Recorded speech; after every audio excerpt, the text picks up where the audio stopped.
la question qui va être débattue ou répondue, c'est la suivante. C'est quoi un consultant test recette?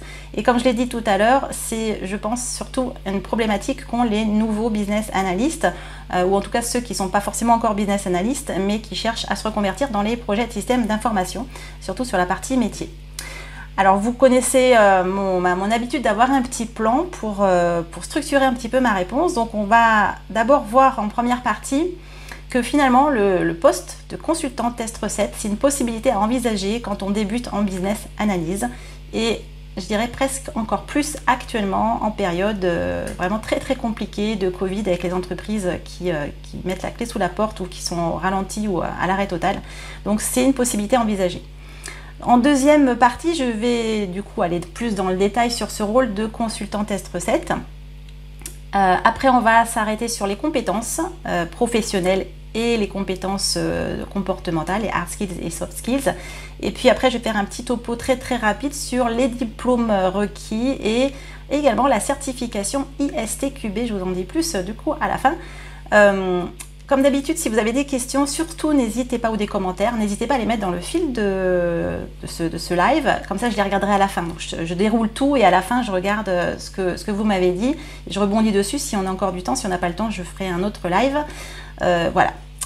Alors, c'est parti. Devenir consultant test recette, une possibilité à envisager quand on débute en business analyst. Donc, encore une fois, actuellement, c'est une crise particulièrement difficile et honnêtement, j'ai jamais vu autant de gens en processus de reconversion, soit parce que leur boîte elle est licenciée et puis ils en profitent pour se reconvertir et ils essayent de donner un sens à leur vie professionnelle, soit parce que il n'y a plus de boulot dans leur domaine où c'est compliqué, donc ils sont un peu obligés de chercher autre chose.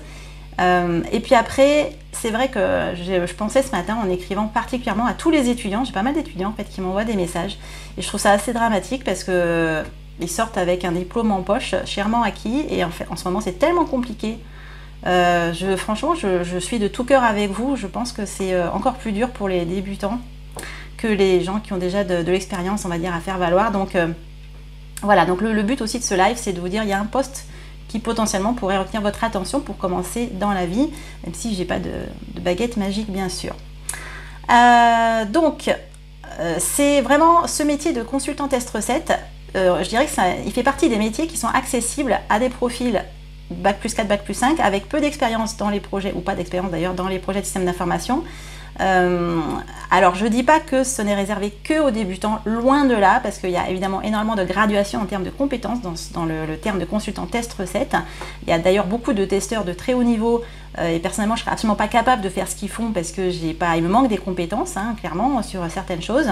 Mais il y a aussi, ça c'est la minorité, on va dire, l'extrême majorité des testeurs fonctionnels, c'est souvent des juniors. Voilà, il faut dire les choses comme elles sont, donc ça peut être intéressant pour vous si vous commencez pour mettre un premier pied dans les systèmes d'information et cette notion de business analyst, dont une partie fait appel à ce qui est test fonctionnel.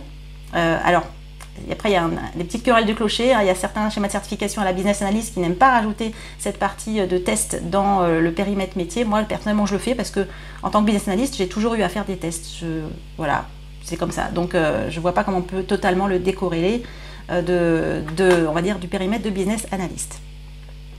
Alors, après cette petite introduction, je vais aller un peu plus en profondeur sur ce rôle en fait de consultant test recette. Mais avant de faire ça, et ça c'est compliqué parce que je ne peux pas vous projeter mon écran, parce que je dois choisir, en Facebook Live, soit je me diffuse moi, soit je diffuse mon écran. Donc là, je choisis de me diffuser moi, parce que c'est assez rare que j'ai à diffuser des écrans de mon ordinateur. Mais en gros, il faut que vous compreniez que le test, tout d'abord, qu'est-ce que c'est dans le projet de système d'information? C'est un processus qui permet l'évaluation du produit logiciel, du logiciel cible, pour d'une part déterminer si il satisfait aux exigences, d'autre part pour démontrer qu'il est conforme aux objectifs, à la stratégie métier, et d'autre part évidemment pour détecter les anomalies. Donc ça, c'est vraiment le test tel qu'il est compris dans les projets de système d'information, c'est tout ça. Cela étant, un projet de système d'information, il est géré de diverses manières. J'en ai parlé, j'en parle dans mon blog bien sûr, j'en ai parlé dans d'autres lives, donc je ne vais pas en reparler, mais il y a des approches traditionnelles.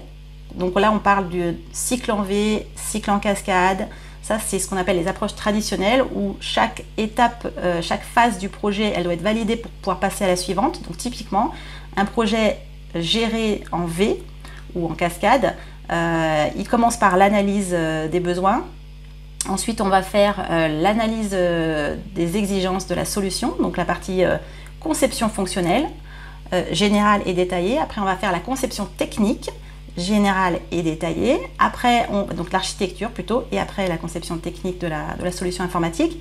Une fois que ça c'est bien figé, on va passer au développement proprement dit du logiciel. Les développeurs ensuite, et l'équipe technique va tester techniquement en fait que le logiciel fonctionne bien avant de le laisser entre les mains du consultant AMOA, consultant fonctionnel, business analyst comme vous voulez, qui va lui tester la pertinence du logiciel au regard des exigences qui ont été écrites au préalable. Et donc ça c'est les spécifications fonctionnelles générales et détaillées. Donc la phase de test fonctionnel, c'est vérifier que les SFG et SFD, spécifications fonctionnelles générales détaillées, elles ont été correctement implémentées. Et en toute fin, eh bien, une fois que tout est validé, on va passer ça au client qui lui va vérifier en situation presque réelle dans ses processus métiers que le logiciel y répond à ses besoins. Et ça c'est la phase de recette utilisateur, on l'appelle également acceptation, acceptance, ça dépend un petit peu, mais tout ça c'est la même chose. C'est le fait de dire que c'est le client qui va vérifier l'adéquation et la pertinence du logiciel, alors qu'avant c'était la maîtrise d'œuvre. Donc ça c'est les cycles en V. Après en agile, je ne vais pas non plus m'étaler trop longtemps, mais ces cycles-là, on les retrouve, mais sur des sprints, sur des itérations très très courtes, de 2 à 4 semaines. Et donc au lieu de tester un logiciel entier, on va tester un tout petit morceau, quelques fonctionnalités ou un comportement système qui vont être développés sur des périodes très courtes qu'on appelle des sprints. Et le test logiciel va donc être réalisé uniquement sur cette toute petite portion. Donc le processus de test, c'est d'abord je planifie le test et j'établis les indicateurs de gouvernance. Ensuite, je vais analyser ce que je vais tester. Ensuite, je vais concevoir les tests et je vais les implémenter dans des outils spécifiques. Alors, ça peut être la suite Office, Excel, Word, mais il y a beaucoup d'outils qui sont spécialisés dans les tests et donc l'implémentation de la conception de vos tests va être faite dans ces outils-là. Après, vous allez les dérouler, les exécuter. Tout au long de ces tests-là, vous allez contrôler qu'ils sont bons, pas bons, qu'il y a des anomalies à corriger, etc. Vous allez piloter un petit peu tout ça et à la fin, quand c'est corrigé, que c'est OK, le cas de test est clôturé. Donc ça, c'est le processus de test. Je vais très vite. Je m'excuse pour celles et ceux qui ne découvrent totalement, mais je ne peux pas faire plus long, sinon je vais exploser mon délai habituel. Donc voilà, donc ça, retenez, c'est ça le test logiciel. Donc consultant test recette, ça veut dire que vous allez intervenir en tant que business analyst. Donc là, je ne parle pas du consultant test technique, je ne parle pas des développeurs, je parle bien test recette, c'est-à-dire fonctionnel, orienté vérification que c'est adéquat et pertinent vis-à-vis du métier, des besoins métiers. Donc, consultant test fonctionnel, c'est je suis dans la maîtrise d'œuvre, je suis côté fournisseur et je vérifie que je suis en adéquation avec les spécifications fonctionnelles détaillées si je suis en cycle en V pour la gestion de projet. Et par contre, c'est un petit peu différent dans la partie agile parce qu'en agilité, on est focalisé sur la valeur apportée aux utilisateurs. Donc, on ne va pas vérifier que c'est cohérent avec le logiciel et en adéquation avec un document, avec un livrable, des spécifications fonctionnelles détaillées, qui n'existent pas d'ailleurs en agile. On va vérifier que ces briques logicielles livrées, elles répondent réellement aux besoins, aux attentes de l'utilisateur. Donc, si l'utilisateur on a développé un logiciel avec telle ou telle fonctionnalité et que ça ne répond pas finalement à son besoin opérationnel, eh ben on va corriger. Voilà. Alors qu'en cycle en V, on va dire ah ben non, c'est cohérent avec les spécifications fonctionnelles détaillées que tu m'as signées. Donc là, en ce cas-là, on fait un amendement, voilà. Donc ça change totalement la gestion de projet. Néanmoins, le processus que je vous ai donné, planification, analyse, conception, implémentation, exécution du test et clôture, et pilotage de manière transverse, vous le retrouvez quand même partout. Donc ça, c'est petit point, on va dire prérequis pour que vous compreniez après le rôle de consultant test recette. Alors, d'abord, il faut savoir que dans les offres d'emploi, si vous regardez sur Internet, j'ai regardé pour la forme, j'ai regardé ce matin sur Indeed par exemple, on trouve des synonymes. Alors, je vous les donne, comme ça vous savez que si vous voyez ça, c'est pareil que ce que je vous dis maintenant. On trouve testeur fonctionnel, consultant AMOA test, consultant en qualité logicielle, consultant technico-fonctionnel, bien que là, il n'y a pas que ça, mais bon. consultant test homologation, consultant AMOA recette, ingénieur test recette, consultant test et validation, chargé de recettes informatiques, etc., etc. Donc vous voyez, il y a quand même pas mal de synonymes. Ce qui revient évidemment, c'est le mot test, et il faut aller regarder dans l'annonce pour voir si on parle bien de test métier. Ça, vous le voyez assez vite a priori. Le terme de consultant, donc consultant test recette, c'est simplement le fait que vous allez intervenir en tant que prestataire externe. Vous êtes salarié d'une société de services de prestation informatique, une ESN, et vous allez agir pour le compte de son client final. Vous n'allez pas être embauché par le client final. Donc, consultant test recette, c'est ça. Après, les synonymes, par exemple, ingénieur en qualité logicielle, vous pouvez être collaborateur interne à votre client final, donc à votre employeur. Ça n'empêche pas. Voilà. Je voulais aussi vous parler des contraintes, parce que consultant test logiciel, en fait, il y a plein de subtilités en fonction du contexte dans lequel vous intervenez. Et ce contexte-là, j'en ai parlé déjà, c'est tout d'abord la prise en compte du modèle de cycle de vie du développement logiciel et la méthodologie projet utilisée. Je vous ai évoqué le cycle en V, cycle en cascade, donc les modèles traditionnels et les modèles agiles. Eh bien, le test logiciel, il va déjà dépendre de cette première contrainte-là. Vous n'agirez pas de la même manière en agile, en scrum, que sur même un modèle en spirale ou un modèle en V classique. Ensuite, il y a aussi la contrainte liée au niveau de test et le type de test prévu. Il y a certains projets de système d'information qui sont très simples et ça va être des tests vraiment très rapides, high level, voilà. Donc ça dépend vraiment de la complexité du projet et du niveau de test prévu et du type de test prévu. Je ne rentre pas dans la description de type de test parce que là sinon je suis partie pour 2 heures. Après, vous avez une autre contrainte qui va changer un petit peu votre contenu, vos missions. Ce sont les risques liés aux produits et aux projets. Si vous si vous faites partie d'un projet qui va mettre en place une solution embarquée sur des avions, sur des navires, tout ce qui est embarqué, souvent il y a une notion de risque parce que si ça ne marche pas, ça peut être hyper critique. Je prends souvent l'exemple d'un hélicoptère, parce que j'ai travaillé chez un grand constructeur d'hélicoptères. Si vous participez à la mise en place d'un logiciel embarqué dans l'hélicoptère, bon déjà en général vous ne serez pas forcément un simple informaticien, mais bon, admettons, vous ne pouvez pas vous dire le test ça va à 5% à dire c'est bon, c'est ok. Non, parce que 5% ça peut potentiellement être extrêmement critique pour l'hélicoptère et il peut tomber. Donc voilà, donc les risques liés aux produits et aux projets sont aussi une contrainte importante qui vont agir sur votre mission de consultant test recette. Le domaine d'activité, le domaine sectoriel, donc là je parlais d'hélicoptère, mais ça peut être n'importe quoi. Également vous avez, je pense aussi à la banque d'ailleurs, tout ce qui est bancaire. Forcément si jamais le logiciel il permet pas de faire des virements, ou alors que quand vous faites le virement ça va sur le compte de quelqu'un d'autre, là je fais un truc super énorme, mais voilà, vous voyez un petit peu le truc. Voilà, le risque, il y a des fois il est tellement énorme, ça contraint énormément la manière dont vous allez préparer votre stratégie de test et les dérouler. Après, autre contrainte, cette fois-ci elles sont opérationnelles, c'est-à-dire liées au projet. Qu'est-ce qu'il y a comme budget, comme ressources sur le projet? Qu'est-ce qu'il y a comme délai? Quelle est la complexité du projet? Comment il est découpé en lots? Quelles sont les exigences contractuelles et réglementaires? Ça aussi, ça va impacter la manière dont vous allez être consultant test recette sur ce projet-là. Après, il y a comme autre contrainte les politiques et les pratiques organisationnelles. Il y a certaines entreprises qui sont hyper procédurales, dans le bon sens du terme d'ailleurs, pour être sûr de standardiser toutes les procédures de test. Donc vous allez suivre strictement une procédure. Et dans d'autres, c'est open bar, vous arrivez, on vous demande, vous avez Word, Excel, débrouillez-vous, faites votre stratégie tout seul, voilà. Donc toutes ces politiques et pratiques organisationnelles impactent aussi beaucoup votre intervention. Et puis également les normes internes et externes, donc les contraintes internes et externes requises sont aussi des éléments qui peuvent contraindre votre intervention.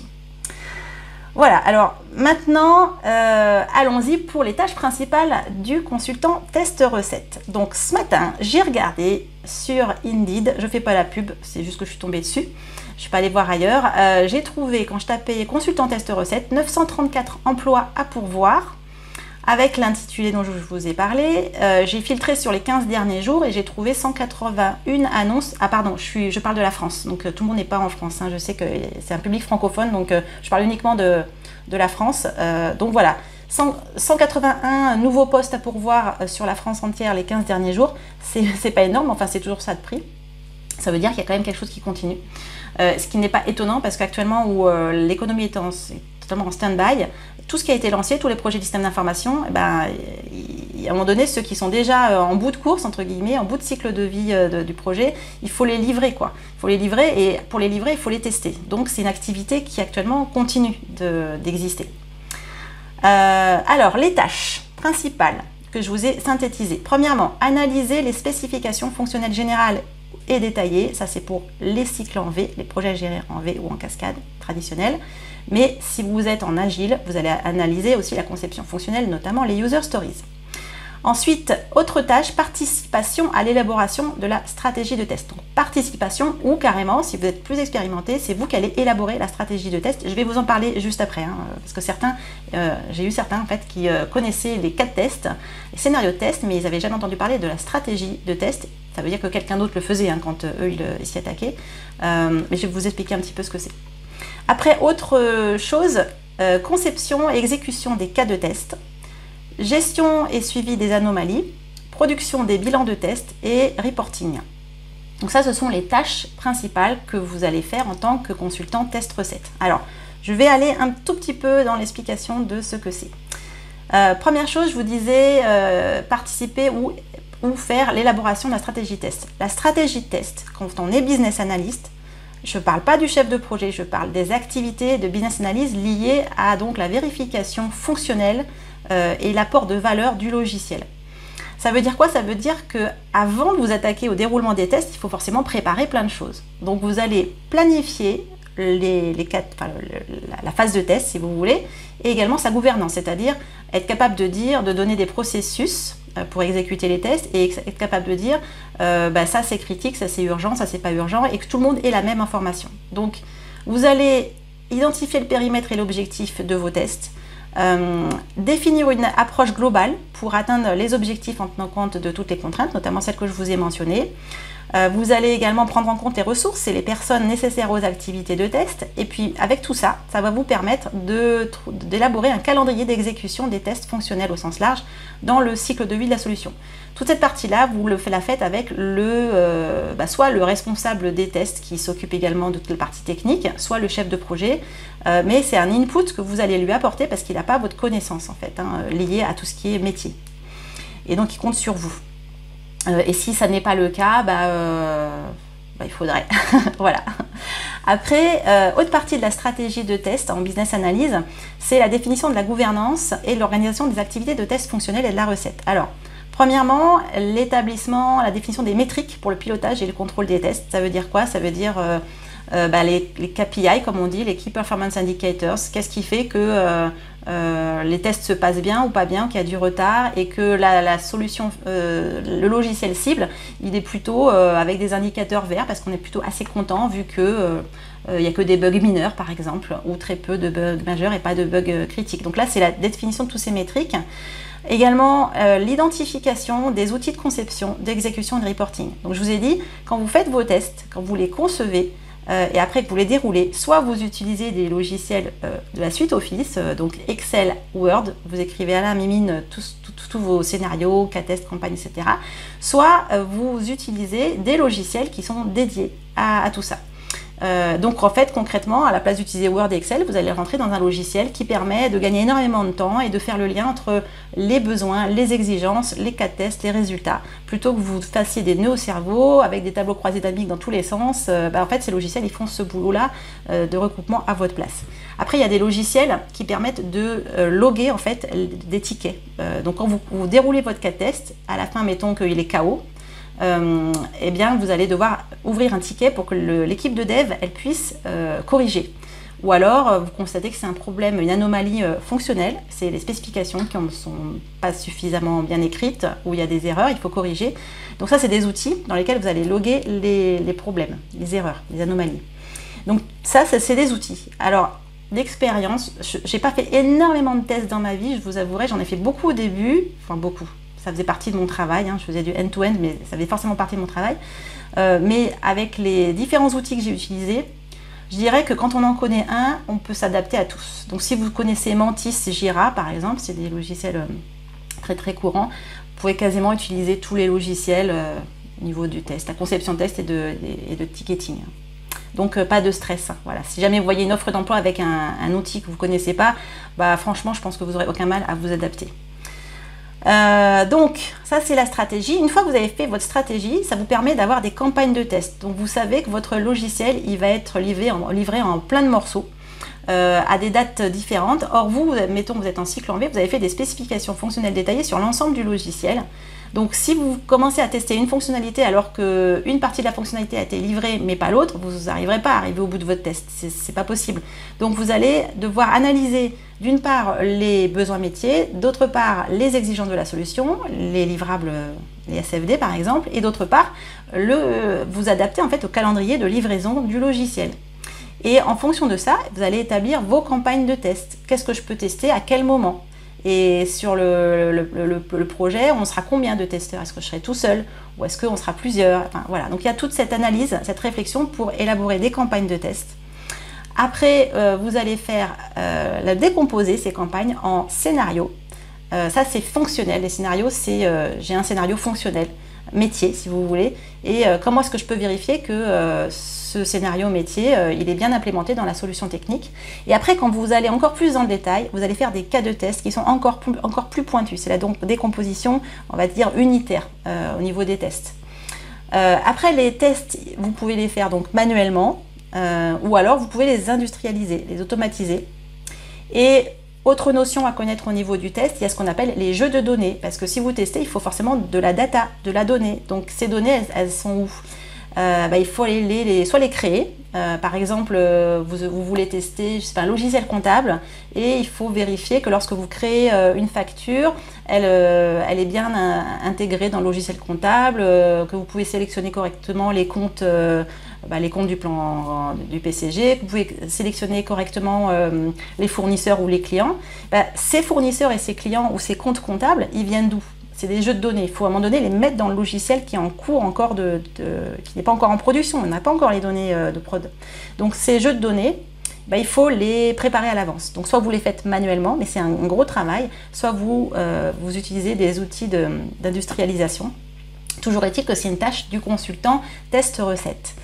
Une fois que tout ça c'est prêt, donc on a fait toute la préparation, on a tout conçu, on a tout mis dans les logiciels de test, et vous allez les dérouler. Et là, dérouler, c'est simplement prendre le cas test où tout est décrit. Dans le cas test, il y a vraiment étape par étape. Je clique là, j'attends tel résultat. Oui, non. Je rentre telle donnée, ça doit donner telle valeur. Oui, non. Voilà. Donc c'est vraiment toutes les étapes et vous allez le dérouler étape par étape. Et c'est simple, c'est soit le résultat est bon, soit il n'est pas bon. S'il n'est pas bon, il va falloir comprendre pourquoi. Donc vous n'allez pas envoyer un ticket à l'équipe de dev en disant le test est faux. Non, il va falloir donner plus d'informations pour que l'équipe de dev puisse corriger. Et donc ça, c'est toute la partie d'exécution des tests. Et en parallèle de l'exécution, vous avez compris, il y a tout ce qui est loguer des tickets pour les anomalies. Et en parallèle, évidemment, on va piloter et contrôler l'évolution de tous les cas de test, tous les scénarios tests. Et donc là, cette notion de pilotage et de contrôle, elle va s'appuyer sur le reporting que, en général, ces outils-là de tests vous permettent d'avoir des dashboards. On sait combien de tests sont commencés, pas commencés, lesquels sont KO, pas KO. Et ça permet au chef de projet, à l'équipe de manière générale, de voir où elle en est et si on va tenir les délais, par exemple. Voilà, donc ça c'est le contenu des missions du consultant test recette. À présent, les compétences et les certifications.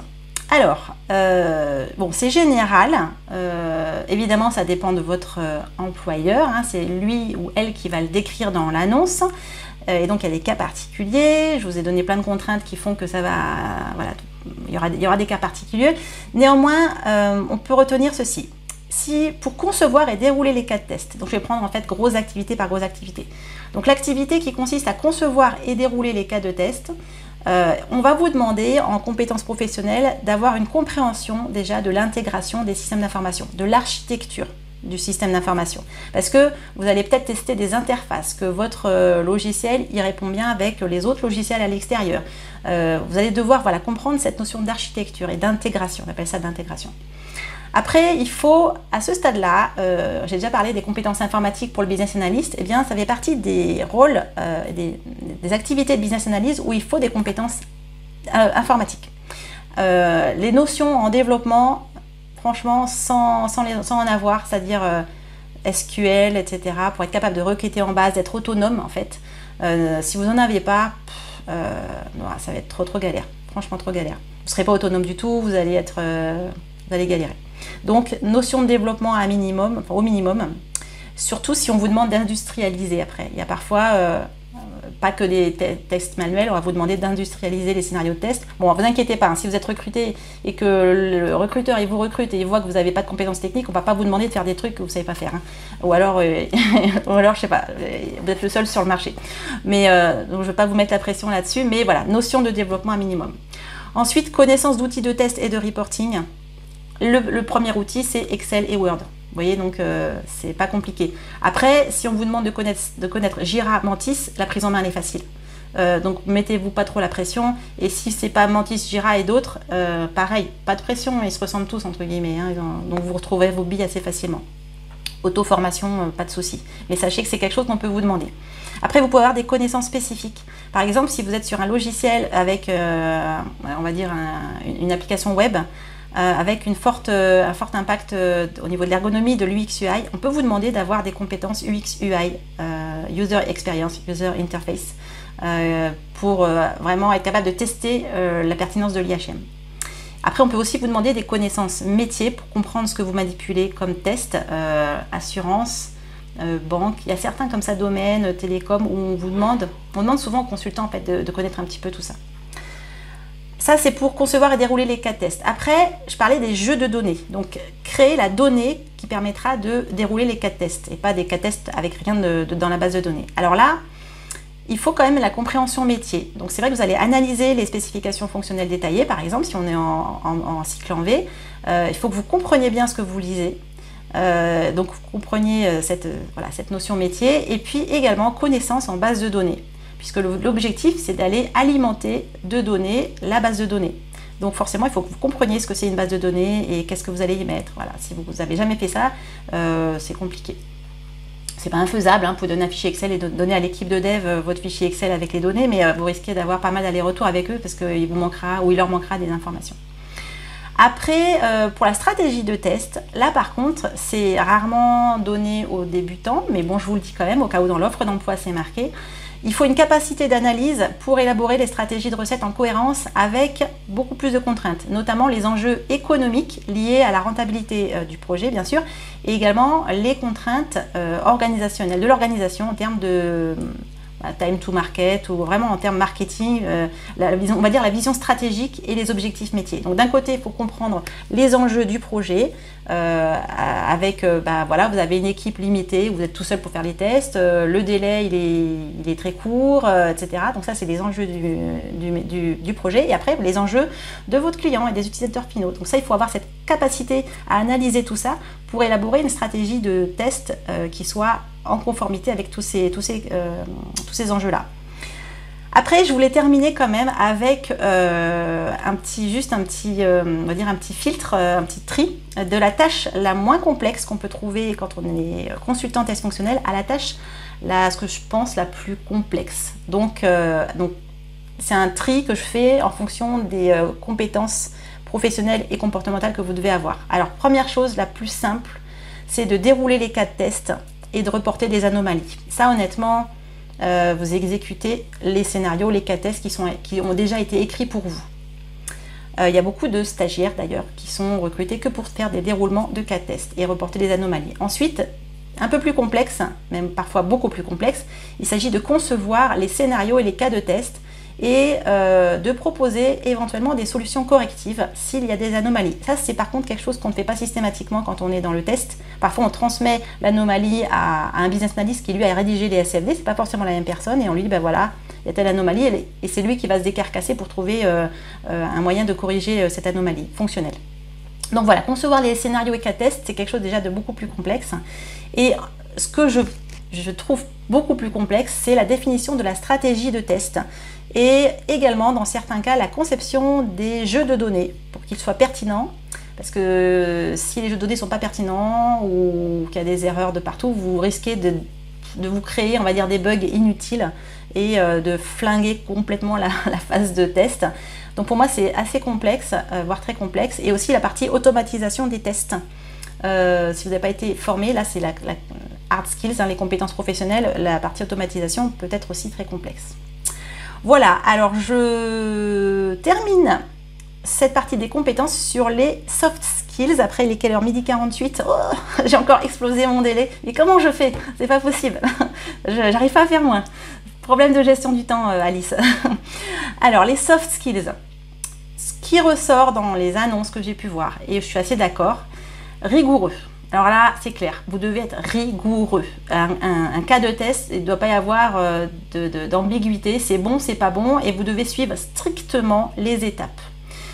Si vous êtes perfectionniste dans la vie, c'est très bien. Il faut un bon sens de la synthèse et de l'analyse de documents. Si vous faites la conception de scénario de cas test, vous devez être capable, alors quand bien même vous n'avez pas vous-même rédigé les SFD, vous devez vraiment être capable de rentrer dedans, de comprendre, d'analyser pour après faire la conception en fait, hein, des cas de test. Donc cette partie-là, sens de la synthèse et de l'analyse des documents, elle est importante. Capacité d'analyse, je parlais des enjeux, ça c'est toute la partie stratégie de test. Ça je le redis, c'est la compréhension, on va dire un peu plus stratosphérique et globale et holistique, très importante quand on fait la stratégie de test. Les autres tâches, c'est pas nécessaire. Et après, je mentionne également l'anglais, où je l'ai vu un peu partout. En réalité, au niveau de l'anglais, il y a parfois des futurs recruteurs qui disent, ouais, je veux de l'anglais très bien parlé, lu, écrit. À part quelques cas peut-être spécifiques, d'entreprises spécifiques, honnêtement, un anglais intermédiaire suffit largement, surtout à l'écrit, parce que vous allez potentiellement reporter vos bugs à des équipes techniques qui sont pas forcément français ou francophones. Donc ouais, il faut savoir quand même s'exprimer à minima, voilà, rien de plus, hein, honnêtement.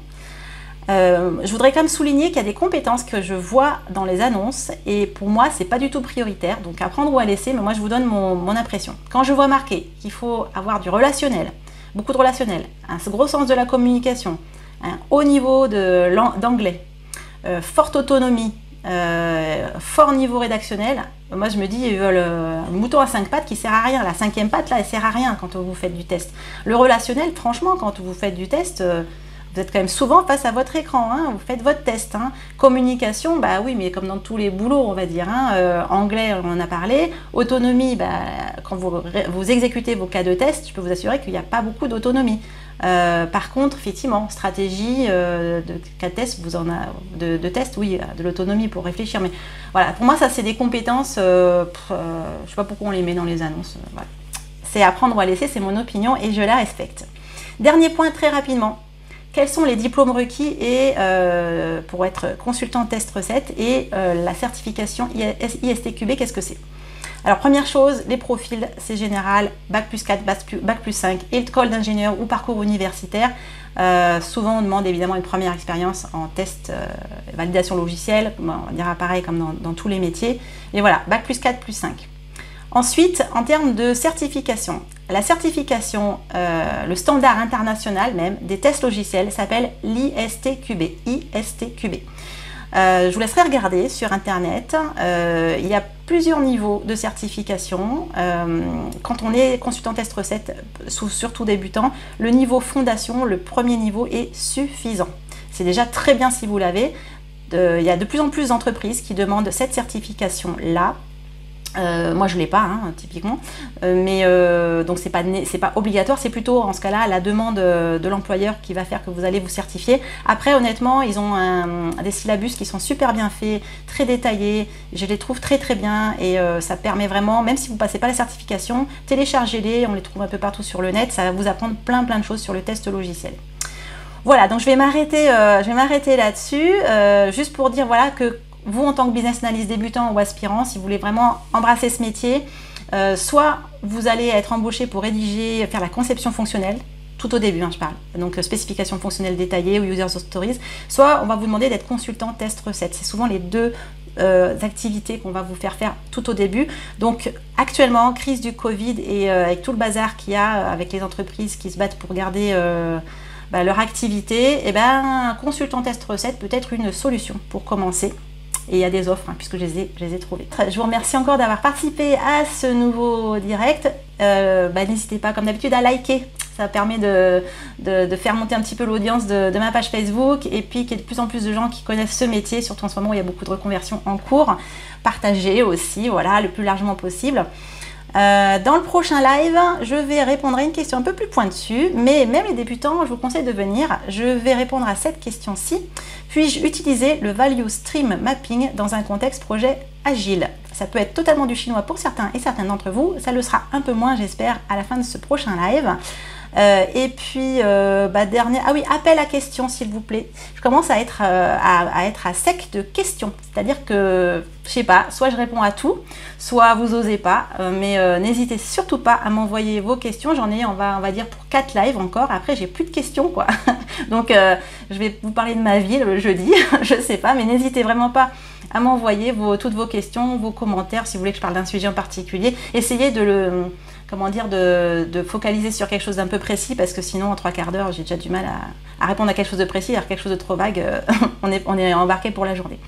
Voilà, je vous souhaite une bonne après-midi, bon courage à toutes et toutes, quelle que soit votre situation, et puis à bientôt, à jeudi prochain pour un nouveau live.